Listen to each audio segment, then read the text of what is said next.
अस्सलाम वालेकुम।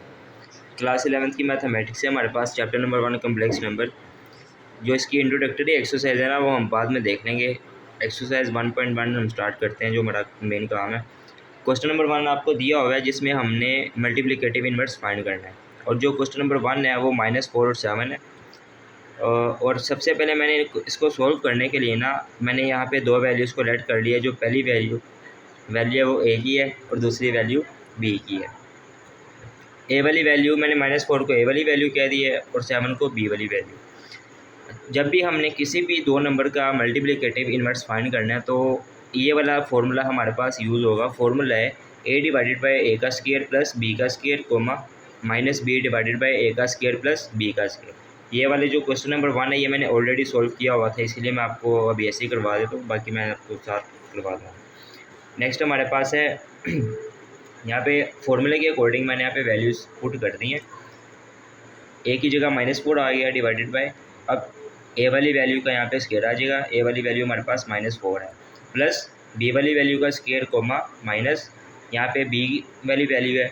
ये जो माइनस है ये फॉर्मूले का है, और ये बी की जगह हमने इसकी वैल्यू पुट कर दी। -4 + 7 का स्क्वायर। ये जो नीचे हमारे पास वैल्यूज़ है ना, ए की और बी की भी, ये दोनों सिमिलर रहेंगी। -4 वैसे ही, -4 का स्क्वायर होता है आपके पास 16। अब ये जो माइनस है ये कहाँ पे गया?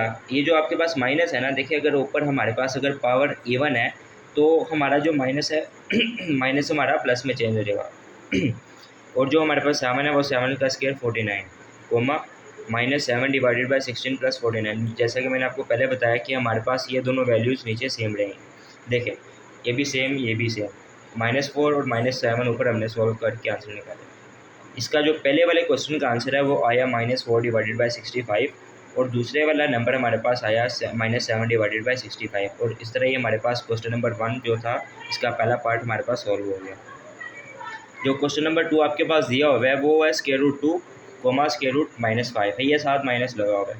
अब इसी तरह हमने प्रीवियस क्वेश्चन के अकॉर्डिंग वैल्यूज़ को लेट कर लेना है। ए वाली वैल्यू हमारे पास √2 है, बी वाली वैल्यू हमारे पास -√5। फार्मूले के अकॉर्डिंग मैंने फार्मूला लिख लिया एक दफ़ा, ताकि आपको कोई मुश्किल ना हो। तो इसके फार्मूले के अकॉर्डिंग मैंने यहाँ पे वैल्यूज़ पुट कर दी।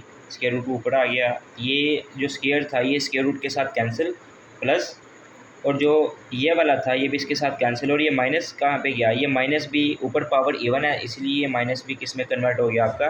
ये माइनस भी आपका प्लस में कन्वर्ट हो गया। और ये माइनस ये वाला जो है ये फार्मूले का है, और ये वाला जो माइनस है ये क्वेश्चन के साथ है, जैसा कि ये ऊपर लिखा होगा।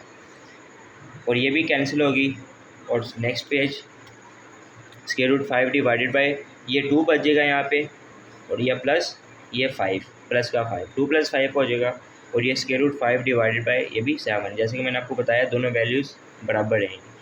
√2 divided by 7 comma √5 divided by 7। और ये हमारे पास क्वेश्चन नंबर 1 का सेकंड पार्ट का आंसर आ गया। थर्ड पार्ट भी इसी तरह ही है, बिल्कुल ईजी है। हमने इसी तरह वैल्यूज़ को पुट करना है। अब यहाँ पे इसका बनेगा, ए की वैल्यू हमने पुट कर दी, डिवाइडेड बाई ए की वैल्यू 1 है, 1 का स्क्वायर आ गया, प्लस बी की वैल्यू 0 है, 0 का स्क्वायर कोमा। अब बी की वैल्यू यहाँ पे 0 दी हुई है, तो यहाँ पे माइनस का 0 आ गया, और ये नीचे वाली वैल्यू सेम आती रहेगी। 1 का स्क्वायर 1 ही होता है, प्लस 0 का स्क्वायर 0 ही, 1 + 0 1 ही होता है, तो ये 1/1 आ गया। और ये ऊपर 0, जब 0 मल्टीप्लाई होगा माइनस के साथ तो ये 0 ही होगा, क्योंकि 0 से जो चीज़ पंगा लेती है वो 0 हो जाती है। 0 और नीचे हमारे पास 1 बचा, 0 और 1। अच्छा, ये 1 को अगर हम 1 के साथ डिवाइड करवाएं तो हमारे पास आंसर आता है 1 ही आता है, और अगर हम 0 को 1 के साथ डिवाइड करवाते हैं तो हमारे पास आंसर 0 आएगा। और ये इसका भी आंसर 1 और 0 रहेगा।